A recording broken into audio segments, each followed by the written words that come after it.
बीड जिल्ह्याच्या माजलगाव धरणामधून बीड शहराला पाणी पुरवठा होतो। मात्र काडी वडगाव परिसराजवळ मुख्य जलवाहिनी 1400 मीटर गंजली आहे। त्यामुळे गेल्या 32 दिवसांपासून बीड शहराचा पाणी पुरवठा खंडित आहे।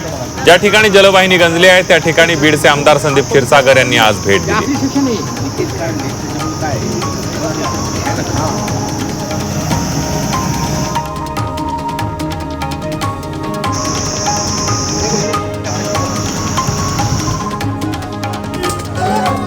बीडच्या नगरपालिकेबाहेर शिवसेना ठाकरे पक्षाच्या वतीनं पाण्यासाठी आंदोलन करण्यात आलं।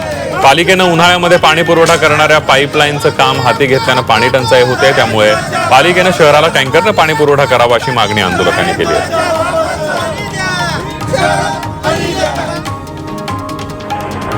बीडच्या माजलगावमध्ये 15 दिवसात 25 चोरीच्या घटना घडलेल्या आहेत। यामध्ये चोरट्यांनी लाखो रुपयांचा ऐवज नमूद केलाय।